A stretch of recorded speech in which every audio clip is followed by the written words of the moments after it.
Welcome back to a conversation about. This episode, we have Rudy Martinez, a longtime friend and someone that's been on the podcast quite a few times, coming back to talk to us about a topic we talked about in the beginning. And I think now that a year has passed by, almost about a year has passed by, everything's getting back to normal and we're starting our lives again. We're finally going back to college and everything, being on campus. I think it's nice to put a little spin on the conversation we had before about living in the moment. So thank you for coming in, Rudy. Yeah, of course. Well, first of all, gig 'em. Yeah. And Oh second my of gosh. all, it's a pleasure to be back and everything. So I'm really happy to be able to do this. And he invites me a bunch of more times. I'll do it over. Maybe this podcast will be me and him, and then someone else. Not just a him kind of thing, possible. but who knows? It doesn't really matter. It's just a thing in the future, and it's always there. So, let's begin. Yeah, it's always nice to have conversations. So, and also when we have more people, it's a nice way to, I guess, bring in different ideas. But I think also sometimes being able to do like a one-on-one lets us get into some deeper aspects of a topic. So I have two stories prepared for you. Rudy doesn't know the story, so you guys will figure out kind of what we're talking about from the title before you even know what it is, because they'll know what the title is at least. Oh, the title of the video. The I title thought you of were the gonna video. tell me the title of the story. Oh, I was no, like, no, no, no. dude, I'm gonna know too. Yeah, no. It's like Plato's something. No, actually, I do want to talk The about the allegory of cave. the wall. The cave. I Oh, do the want wall, to. the cave. Yes. Yeah, I do want to talk about that, but I think that's a later episode, because I think I have someone in mind that I want to talk to about that, but I'm not sure yet. We could end up doing it. Invite one of the professors. Oh yeah, we can do that. That would be pretty cool. So my first story is of a sailor, a fisherman, a seaman. Popeyes. Yeah, basically. It's Popeye. Let's say Popeye, right? Let's name him Popeye. He's young, so he's like barely getting into the sea and stuff. He goes on his first navigation voyage, whatever it is you might have it, on his first ship. Yeah. Let's say he's traveling from England to the United States or whatever, right? So it's the first time he's ever been on the ship, but he knows his job position. He knows the captain. He knows the ship manager, whatever you would call it, right? So on the trip there, he gets extremely seasick and he starts getting really paranoid. He's like, what happens if it sinks? Like, what's gonna happen? I don't know how to swim. Like some people I know that don't know how to swim. So he starts hyperventilating. He's like, this ship's gonna go down. I don't know how to swim. Like I should never gotten on this ship. Such that like he's not productive. He can't do his ship duties because all he's doing is worrying about drowning. And the captain doesn't know what to do. Don't worry, you can't hear that out. Okay. A car passed by, but we can't hear it on the microphone. So the captain's getting a little frustrated. He's like, well, he's not completing his duties. He's not, we need everybody in the ship to be completing their duties in order to, have the ship function and everything, or if not, we will drown. And this man locks himself up in a room. Popeye locks himself up in a room, and he's like just scared. The ship's gonna go down. How am I gonna survive? And the captain goes to the eldest old man in the ship, that's there for wisdom and guidance. And the old man says, bring him to me. So they bring him to him, and they put him on the edge of the ship, and guards are holding him up. And he tells the guards, just hold him over the edge. So they're holding this man over the edge on the ship. Titanic scene. Yeah, Titanic scene, basically, right? And the guards are thinking, okay, we're trying to get him familiar with the sea, we're trying to get him familiar with the water, all of this stuff. And then the old man says, drop him. Yes. So as they're holding him, they literally just let him go. Yes. And so, maybe you've heard this story now, but No, because my thinking is that if you get seasick, really the only way for you to kind of get over it is to get in the water and see that there's no peril in the water. And that will get you over the seasick. So we're kind of going in that direction, right? So they drop him in the water, and this man doesn't know how to swim. And so he gets eaten by a shark, and then end the story. The end. End the story. And he gets bitten by a shark. And the story, don't get in the ship if you don't know how to swim, which is why I don't get in ships. But he's fighting for his life. He doesn't know how to swim. He's like barely hanging on. Like at this point, he's like really drowning. And the guard's like, what's going on? Why did you tell us to, drop him off? And he's like, all right, give him a line, help him back up. They can help him back up. And As soon as he gets better, he gets cleaned up, he changes clothes, he goes to his post and works the whole time. He goes back to doing his duties. He makes it. They make it to their destination, and he never causes problems again. So the guards and the captain go up to the old man, the wise elderly man, and he's like, "Why did you throw him overboard? And why is he working now?" He's like, "Because he was so scared of losing his life before, he didn't realize what he had in front of him. He had food, water. He had firm ground to stand on. Even though he was in the water, he was like firm ground on this boat." And as soon as we threw him into the water, he realized that he didn't have that. Like, he was fighting for his life. Mm-hmm. So now that he knows what it's like to be fighting for his life, anytime he has stable ground to stand on, he's gonna do exactly what he needs to do, because it's so much better to have some kind of familiar idea of circumstances than to be thrown in the water and have no idea if a shark's gonna bite you or if you're gonna drown. Okay. So basically, that's the story. That's the story. Are you gonna tell me the second one or no? No, we'll. Okay, so I'll we're tell you gonna the talk about second. this one and then. Yeah, we'll Okay. leave it in there.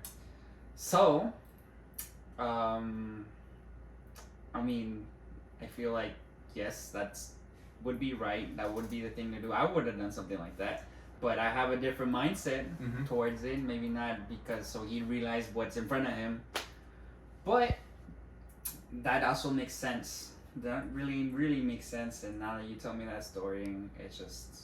So the idea is that, and so obviously this is one story, and you're like, okay, but they threw him in the water, and you could take this all at face value, but the idea is that we have to know the lowest of the lows to appreciate even the simplest gains, right? So when you are starving and you don't have anything in the fridge, you don't have a fridge. When you're starving, you don't have a fridge. Let's say you're homeless, you've been starving for days, barely making it by. Any little piece of food, even if it's something you don't like, is going to be good, right? Mm-hmm. And I think sometimes, right. So you're eating to actually fuel your body. I think sometimes we get stuck in these first world problems where we're like, we're not gonna eat because we don't like what's on the menu, And it's like, if only we knew what like true starvation was, then we would eat anything on the menu, It's like, oh, I'm not gonna eat this bread because it's one day past its expiration date, even though the bread is perfectly fine, until we would know what it's like to not, to starve so much and be like, oh, 3 days old bread, all right, it's still good, And I think it's part of that too. Like, you have to know what a shitty job is to appreciate even a mediocre job. Be like, okay, at least it's not this shitty job. And that doesn't mean be complacent with anything, but I guess it's so tying that back to our previous conversation, it kind of teaches us to appreciate and acknowledge the little things in life. Yeah.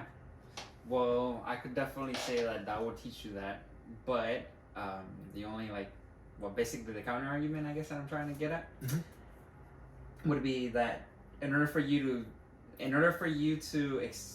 learn the good, you have to experience something bad. Yeah. And maybe people don't have to experience that bad. Like people don't have to suffer. That's what I'm trying to get at. In order to appreciate whatever it is that they need to appreciate. But at the same time, when you do suffer, you learn more, I guess. That's what I'm trying to get at. There's probably a different sense of appreciation for what you have. Yes, it would be a different sense of appreciation, but at the same time, like what I'm trying to get at is that it's the suffering speeds up your learning for the appreciation. Mm-hmm. So that's what I would think that would be. And so I don't know, we're trying to loop it back to appreciating the things in life. No, we don't necessarily have to. Well, I'm gonna tie it back anyways. That does make a whole lot of sense. Like, come on, let's say that me and you, we go to Spain, right, as a trip, and we've never been to Spain. But come on, like, we speak the language, we know a little bit of the culture. But because we're over here, we don't appreciate it, what they can do or what they have, and we go over there, and because we're over there, since we're experiencing it firsthand, we're gonna learn about it and we're gonna appreciate it a lot more. And that's what I mean by you don't have to suffer, but Gotcha. to learn to appreciate. That's what I mean. Gotcha. I agree. Like, you don't. Okay, I see where you're going. like we don't have. Yeah, you're right. We don't have to suffer to be able to appreciate. So you don't have to actually be drowning. Yes. To or be starving to in order to appreciate food, for example. I think the kind of direction I would like to think about it is, so it's really hot out. We're in Texas. It's extremely hot. I mean, across the United States and across the world, we've seen like record-setting temperatures. Just like this year, and like for the past 7 years, we've set records every year. So if we want to get from point A to point B, the most convenient way to do that in the summer, even in the winter when it's freezing, is with a vehicle, with a car, because you hopefully have air conditioning, or something, but it gets you from point A to point B quicker, as opposed to walking. So let's take that a couple steps back. Let's say you have to walk to work, and you get used to walking to work. Let's say your work is like 2 miles away, which isn't that far, but when you're walking, that's like 20-25 minutes in the heat. That's an uncomfortable situation, which I know many people do. So I mean, that's not like a far-fetched idea. Let's say you walk to work. The next step up from that is riding your bike to work. So now that you afford, the next step would be running. Then the next step right. But I mean, so the next progressive step would be to afford to buy a bike. You're broke, so you can't really buy a car. You can't buy a bike, so you afford to buy a bike. So now you cut down your time in about half. So now you go those 2 miles in 10 minutes, in 15 minutes, and you're like, man, thank God I'm not walking anymore, because that was 25 minutes of hell's heat, literally, almost. And someone could be driving by with their car and say, look at that guy, he's just riding his bike to work or walking to work. And the guy on his bicycle is like, man, at least I'm not walking, Yeah. And so then you afford, you save up, and you can buy a really a cheap car, like a really cheap car. And like me and you would say, well, I mean, I don't know if we would actually say this, but let's say we were high class, and say I have to have my Tesla with its 5 cameras, and it has to drive itself, It's like, I would never drive a car with no AC, right? But the guy that we used to ride his bike, that now has a car, even though it doesn't have any AC, now he just cut down his time even more, Now he doesn't have to walk. Now he doesn't have to manually pedal his bike, See where I'm going with this? Like, progression. There's progression in this, so of course you don't have to suffer, but the guy that walked to work would appreciate a car with no AC much more than a guy that's always driven BMWs, Mercedes, and now has a Tesla, Yeah. So, I mean, it's not to like hate on anybody, but it's just to bring in a different perspective on the way we live life, if that makes sense. Yeah. Okay, so I guess by the suffer that I was trying to get at would be suffering to the point where you're about to die. Basically near death. You don't have to suffer near death experiences in order to appreciate. Maybe yes, suffering, so you like learn. And I feel like my parents, our parents, that's better explained. You're gonna learn because we're gonna hit you, or you're gonna learn because we're gonna threaten you with this or that. But I mean, that is a way to learn. So, but yeah, what I meant by suffering is like a near death. Like starving to me, the way I think about it, would be like near death, because me and you have never faced. Well, I think you haven't ever faced starvation. And I refrain from, like, in my everyday life, I don't ever really say I'm starving, because I've had an idea of what starvation really is, maybe like once or twice in my life, but it's never been, I'm starving. It's been like I'm hungry. I'm really hungry. It's never been like I haven't eaten in 2 days. Usually it's like, okay, maybe there wasn't like always enough to eat one night, but the next day we figured something out, But it's never been like I haven't eaten in a couple of days, I'm literally starving. We've always just been, oh, I'm hungry, I'm starving. I think I saw it on TikTok, perhaps. It's like starvation. Of course. Someone said, and I mean, take this at face value at the very least, because it's just an opinion. But the person said, starving is not when you feel when you're hungry and you open the fridge.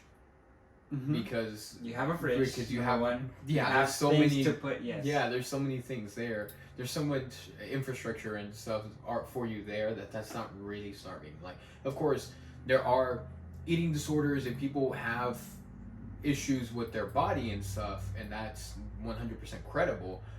I think we're talking about it in a different dimension. I just want to cover my bases there before someone, gets on there and says you're making fun of people with eating disorders and you don't know what I've been through. No, I don't know what you've been through, but that's not the direction we're taking this conversation. Yes. But yeah, I would say that me and you never faced starvation, and I don't know, like trying to bring it into more things. Let's see. Me, myself, I haven't really faced, like, I feel like you probably have.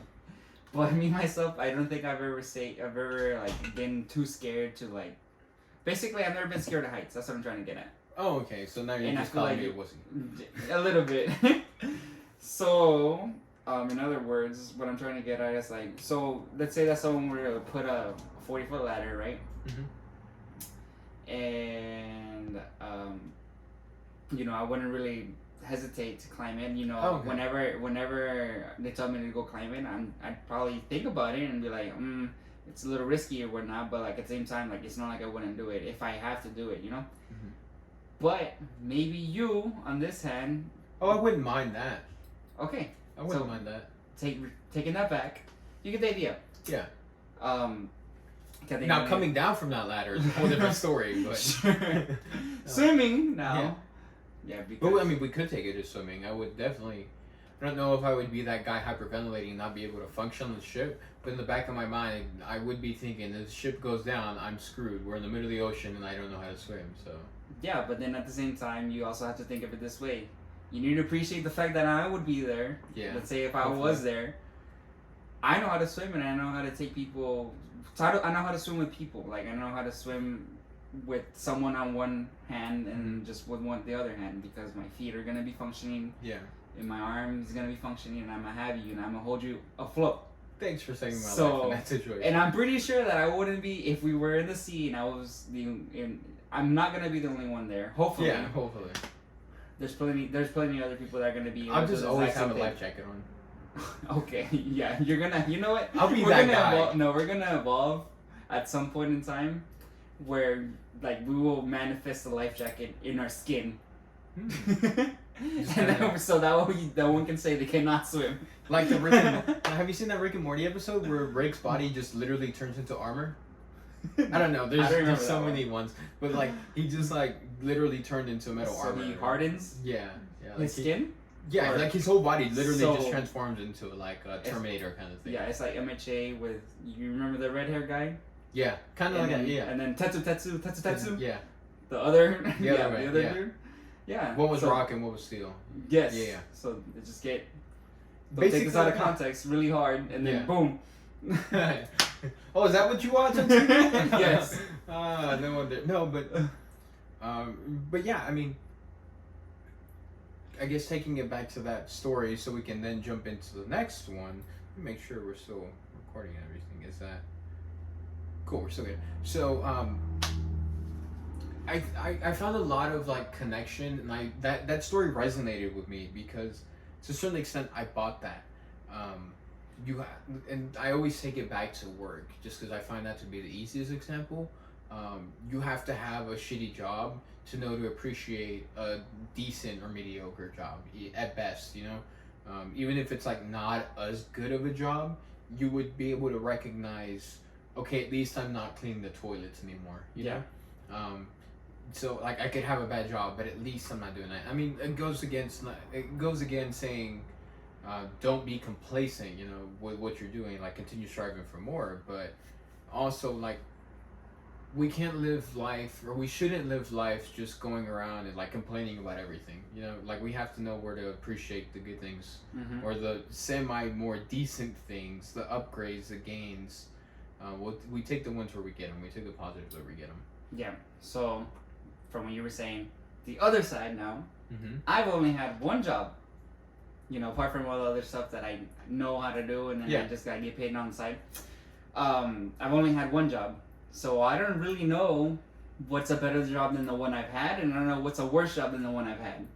Okay. So, I mean, I'm just saying that's. But you would use that job as a reference. Yes. So like, if you had a bad job, you would say, "Damn, I had it so good at so and so previous job, or Mm-hmm. if you get a better job, which hopefully, I mean, that's the goal. You would say, you know what, maybe some parts of my old job weren't so bad, but I hated, I hated sweeping, or I hated, doing little things. I hated having to count money or something, Yeah. and you would look back at that, and like now you would appreciate your job a little more for not having to do those things that you didn't like.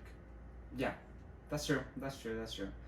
But all I'm trying to say is that having one job really limits you, and so like you wouldn't really know how to appreciate. But at the same time, yeah, you basically got it. You really put everything down. Um, but with having only one job at the same time too, you know, you can't necessarily say now. Well, I guess you just see other people. Okay, so like the people that are putting up the fiber cables. Mm-hmm. You know what? Yeah, the internet basically. Yeah. You know how they have to be outside. They have to be digging. Yeah. Some of them have machines. Some of them don't have machines. Yeah.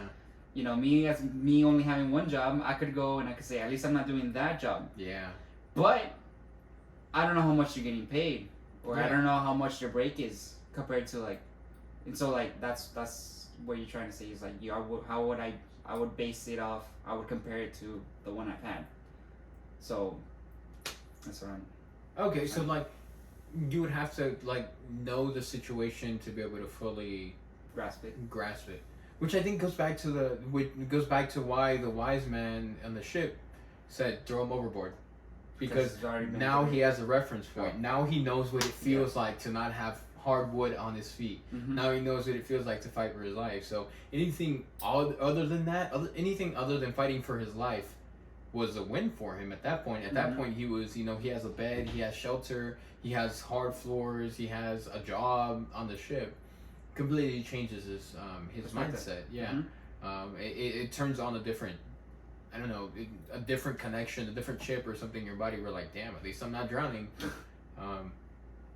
And I mean, in general, it's not a bad way to think about it. But like I said, like, we should probably always strive for more, but at least saying, at least I'm not this. I mean, that's not to compare other people's suffering, I guess, like to your own. It's like it's your own personal like reflection. Well, damn, I used to be walking to work. Yeah. Now I'm riding my bike. Well, at least I'm not walking. Mm-hmm. And that's not to hate the people that are walking. It's a reflection on your own personal life to say, you know what, we're progressing. It's a step up. And we can't, either way, like you said at first, it's like these really like first world things. Like, come on, there's plenty of other, places where walking is the only way you can get to your job. Mm-hmm. It's the only way because they're in that. They just don't think of They just can't get automobiles. They can't get a bicycle or something. They can't manifest the materials in order to make this or make that. So it's just all like first world things. Like we can't really say.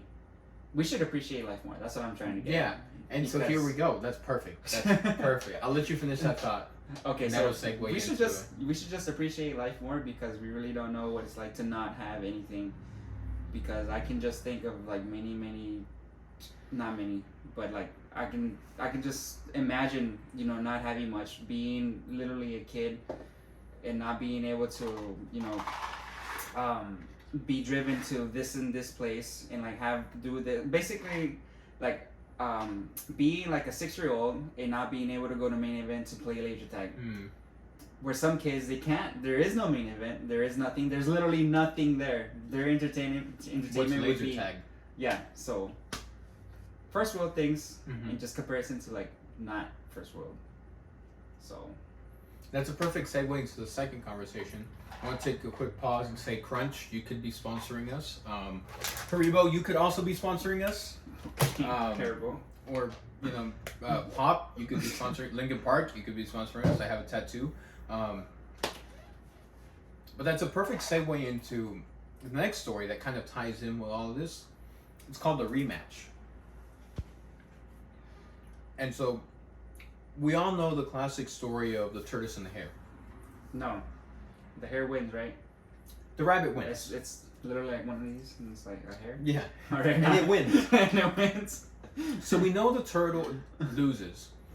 Yeah. Or no. The hare loses. The hare loses and because the tortoise wins because Slow and Steady wins the race. Slow and That's the Steady wins model. the race. Mm-hmm. Excuse me for that. I had my story backwards. That's not necessarily the story we're gonna talk about, but the tortoise wins because Slow and Steady wins the race. You're absolutely right. Because the rabbit fell asleep, he got overconfident.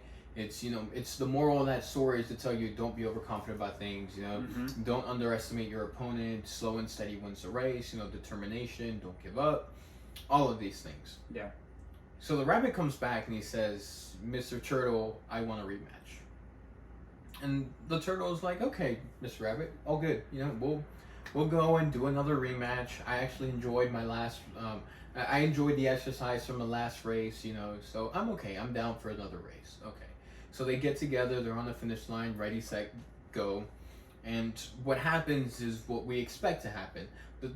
The rabbit knows. The hare knows. I'm not gonna fall asleep this time. So he zooms by, finishes the race in 2 minutes, whatever. And then the tortoise, of course, going slow and steady wins the race, doesn't finish until the end of the day. So, by that point, the hare has been waiting for him for hours. He's like, waiting for him. And, once the turtle finally crosses the finish line, the rabbit's like, I knew I would win, like, I'm glad we got this rematch because I just wanted to clear my name. I knew I was faster and everything. And the turtle says something really interesting. He's like, "Yeah, I knew you were going to win, but I want to thank you for this race." And the rabbit's like, "How come? You lost." He's like, "Well, yeah, but it was the most beautiful race I've ever ran." And he's like, "What are you talking about? Like, we ran across the normal forest." And he's Mm-hmm. like, "Yeah, but along the way, didn't you see the beautiful flowers that were sprouting? Did you not see that new tree that last year wasn't so big and it's so big now? And the river was just flowing so smoothly and so calmly today. The water was so fresh. I got a quick drink. The way the sun hit the mountains." And he was describing, the most beautiful landscape. And the rabbit's like, "Well, no, I didn't see that. I finished the race." And he's like, "Well, then you, sir, actually lost this race again." Because the tortoise didn't see it as who got to the finish line first. He saw it as who experienced the most. Because he's like, you missed the entire point of the race. The whole race was to enjoy the fresh air. You could argue that the whole race is to win, right? But the tortoise had a different perspective. Slow and Steady wins the race. He still finished the race, but he enjoyed what he was doing the whole way there. And I think you can take that as a metaphor for life. That would be a metaphor for life. But I'm just gonna add to that. I guess what we try and achieve in life is this safe medium between the tortoise and the hare. Mm-hmm. And right in the center, somewhere right in the middle, where you're fast enough to actually finish the race, and slow enough to actually appreciate everything that you pass by. Yeah. And that's where we want to be in life, and that's just what we're trying to get at as we grow up and as we get older. I guess that's what I'm trying. I don't know. It's just the tortoise did have all the time, basically all the time in the world. Yeah. It took a whole day. For a minute, that took 2 minutes. For a race that took 2 minutes to finish. Yeah. But he might have appreciated everything a whole lot more and all that. And that's good on him. But counter argument now that maybe if he hadn't finished the race as slowly as he did, he would have been able to done like other things. In counter argument to the counter argument, I guess, would be, since the hare finished the race so fast, why didn't he go and just enjoy why didn't he just go on ahead and just be like, hey, look at this amazing view, Yeah. Look at this mountain, look at the sun hitting the mountains, look at the way that this water is, look at the way the water's flowing, look at how, let me take a breath of fresh air, Mm-hmm. this and that. And so like it just depends on your perspective in life and however you really just imagine how things could be. You can get there, but it's just, I think there's an ambition difference there, and like there's a goal difference. So we're at an age where our different friends are doing completely different things. Some friends are getting married. Some friends are having their second or third kid. Some kids are going to a garbage school. I mean, some friends. Some friends are going to a garbage school. I don't know who that would be, but I don't know about that school you're going to, man. I don't know, dude. That's maroon right there. I'm going to school of maroon, and you. Yeah, but maroon is not a. Maroon is. I was making sure I didn't have a maroon shirt on. My maroon is not everything, but so we're at this funny age where, all our friends are doing different things, right? And it's like it's really unfair and not quite right to compare each other. Because I have some friends that are doing graduate school. I have some friends that are doing law school. I have some friends that are doing medical school. I have some friends that are got their bachelor's degree and that's all they're doing. You know. Who do you know that's going to law school? Do I know this person too? Because I would like to know. No, you don't know this person. Never mind. I'll tell you about them. I'll tell you about them later. You know, we have friends in different sectors, right? So it's unfair to ourselves and unfair to them to judge and compare ourselves to them, because we're each doing different things. You know, some people are making really good money because their goal is to make really good money. You know, so like the goal of the rabbit, the hare, whatever it may be, was to finish the race. He is like, I got stood up the first time, I was slacking, I fell asleep, like literally caught me slapping, I was sleeping. I'm not gonna let that happen again. So his ambition was, I need to win the race, I need to clear my name, I need everybody to know that I'm faster, right? Yeah. So we each have different ambitions. And the tortoise was like, I get to participate in another race, you know, I get to have a friend that wants to compete with me. Yes. And I think that's kind of where it gets mushy. I think a lot of our society is pushing towards us, you have to be making money, you have to have a side hustle. Are you not investing? Oh, you know, how are you going to do it? Don't you want to be rich when you're old? Don't you want to have the nicest car? Don't you want to have the biggest house? And it's like, well, wait a minute. Yeah, maybe, but that's not, at least to me, that's not everything in life, you know? So you're right. We're trying to find this happy balance between being as fast as the rabbit hare and appreciating life like the tortoise in this story. And I think we just each take it at our own pace. I think it's a little unfair to compare ourselves to other people.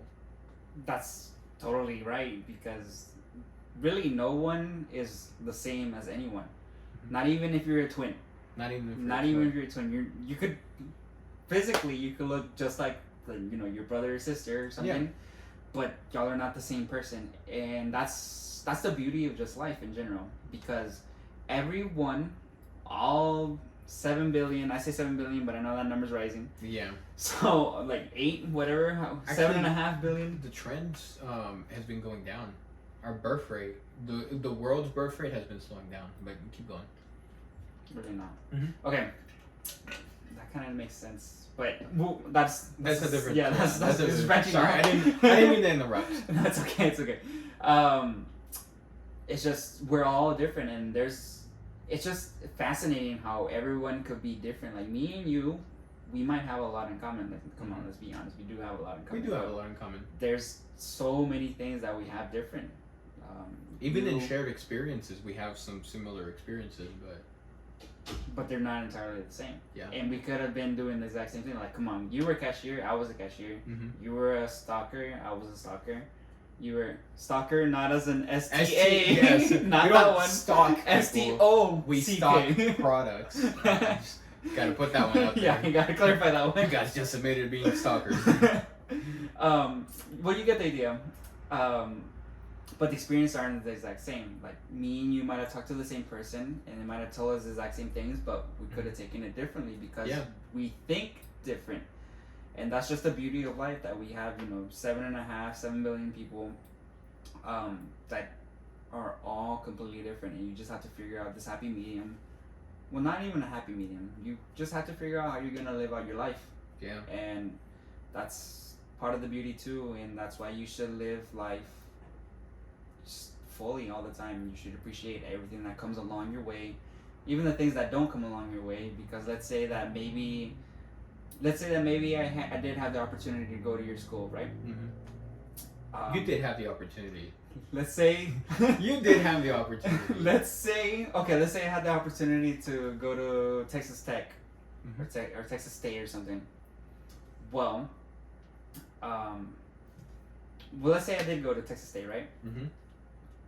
The point is, what I'm trying to get at is that you do have the opportunity. You can also look at the fact that it's like, well, maybe I didn't go to Stephen F. Austin SFA, Mm-hmm. right? And you appreciate the fact that maybe you didn't go there because blah blah blah was gonna happen, and then you were gonna go here because that. So it's just appreciating life in general because maybe things happen for a reason. And I always me as myself as a person, I guess in that aspect I'm religious because I would think this is all part of someone someone above everybody. Basically, I just think it's all God's plan. Yeah. Drake could be sponsoring us. Drake, you can sponsor us with that mention or reference to God's plan. No, I mean I agree though. Like, in some way, and like I know we talk about this a lot. I mean I think everything that happens is meant to be, for whatever reason, what have you. Whether you're religious or whether you're not religious or whether whatever it may be, I still have this belief, and in a religious sense I have this belief that like everything is gonna work out, and that everything that happens is meant to be. And I think it takes like a different level of. I'm not even sure if I would call it a different level. I think it takes something to be able to step out of the race. Well, in the race and notice what's going on. So I think a big part of that was that the rabbit was so focused on the race that's all he saw. All he saw was the race. Tunnel vision. Tunnel vision on point A, point B. I gotta finish. Whereas the turtle was, diligent enough, whatever the word may be, that he knew he was in a race, but he had the opportunity to step back and say, "Oh wow, those are some nice flowers. We're in the springtime. Oh wow, the way the river is flowing today, wherever the way the water's going, it's making a beautiful sound. It looks nice. Whatever. I think it takes a different, I guess, mindset or mentality to be able to step back as you're doing something, to have like a bigger third person view of everything. Yeah, that sounds about right. I wouldn't know how to put it in any other words. It's just appreciate however it comes to you, whether you're slow like the tortoise or fast like the hare. Maybe you don't need to find a happy medium. Maybe you just have to take things as they come, however that may be. But yes, everything does happen for a reason, and just live your life as it is, because there's no other word I can think of right now, but just life is finite. Yeah, we only get one, and it doesn't last forever. Yeah. Or maybe it doesn't. Maybe you can reincarnate. Maybe you can. No, I'm sorry. Who knows? Who knows what happens? Well, we'll talk about this next time. I think you'll like this a lot, but we'll talk about the story of the egg next time.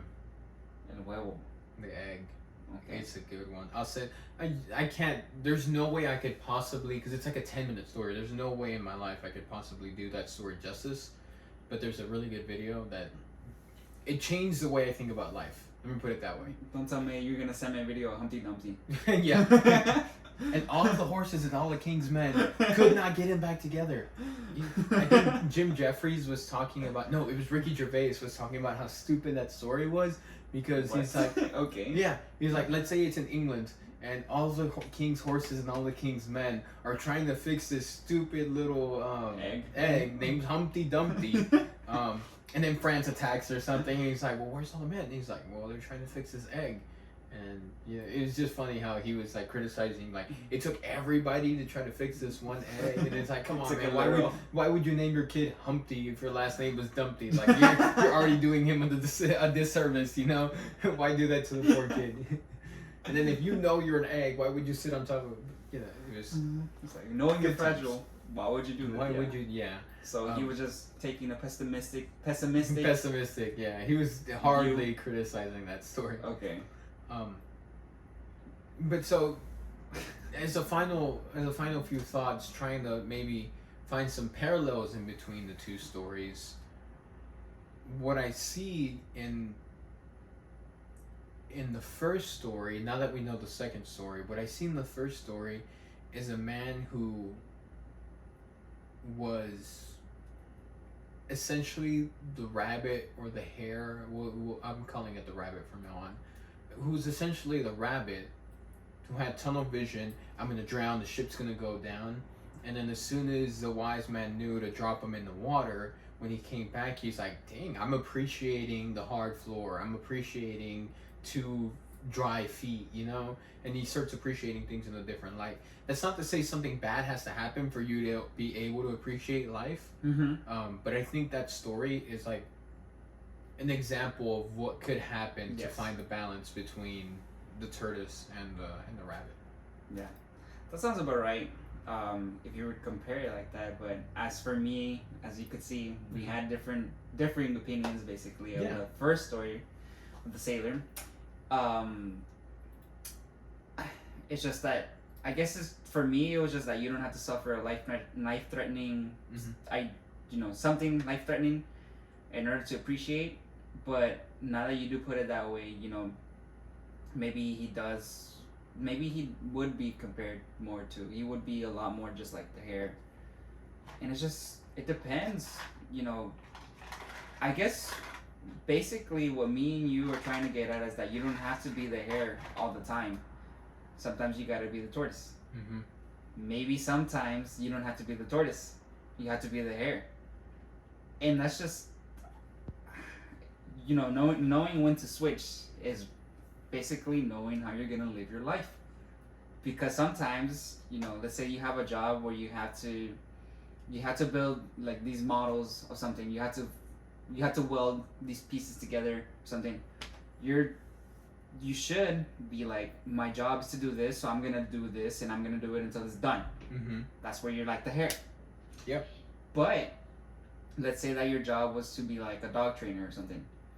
You're going to be more like the tortoise in the case where when you're training a dog, you might get a little sidetracked, where you're going to appreciate other things, and you could take it slower. But it just depends on whatever it is that you're doing, because with your job, they're both jobs, but with maybe you have some like quota that you have to meet when you're the welder or the producer or something, the maker or something, where you have to do this.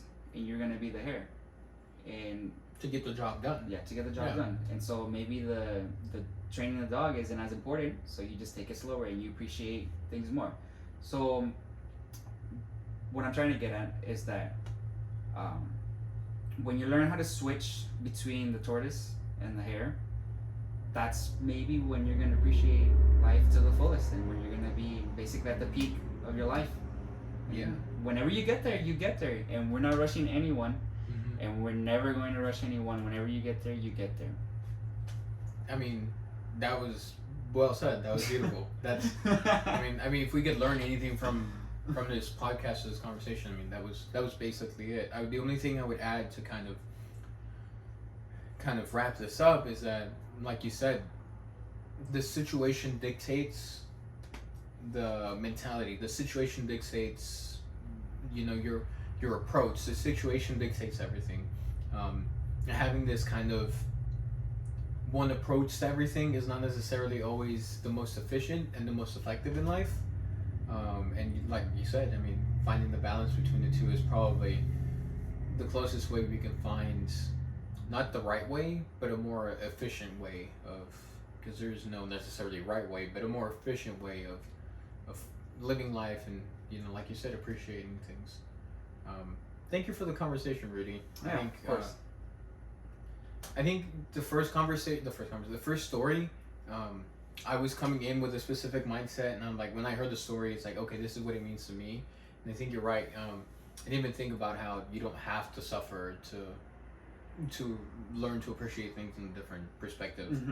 I think some aspects of that still remain. But it's something I have to go back and think about. So I appreciate the conversation. Yep, and I'm not the only person that's gonna think differently. Everyone's gonna think differently, and there's a lot of people out in the world. So we just have to talk to every single one of them if we can somehow. I mean, and that's the whole point of the conversation. Like I keep saying, like, I would encourage, and the nice thing about it is that my friends and people like have really been like commenting and like have been sending me DMs and like different things have been interacting. Or like sending me messages and stuff and saying, okay, but this is what I think about it, and this is what I think And I'm like, cool, would you like to come on? And, you know, some people are camera shy. I'm camera shy a lot, actually. So Okay. I know that not everyone can talk like this. But I think it's been very nice being able to have a podcast and being able to talk to people this way because it's opened up my mind.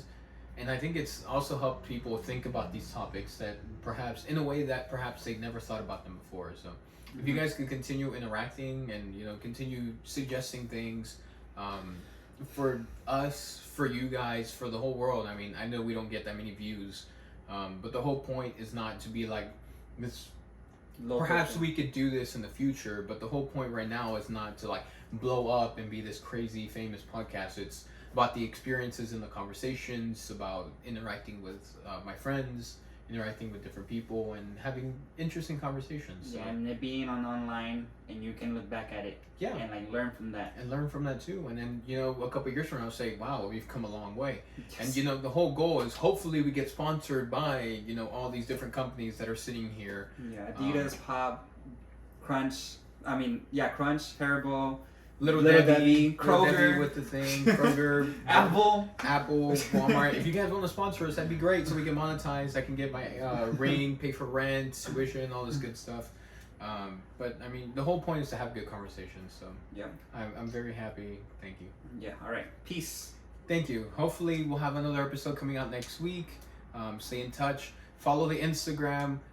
We got an Instagram. We'll have a lot of updates there. We are now on Apple Podcasts, working on getting onto Spotify Podcasts. So be on the lookout for that. Right now, I only have the first 3 episodes uploaded, but I'm working on getting the rest of them.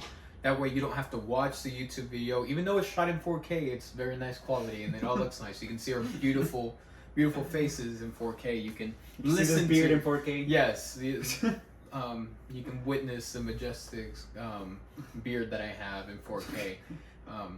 Or you can just listen to us on Apple Podcasts, and very soon I'll have all the episodes up. So, thank you for watching. Peace.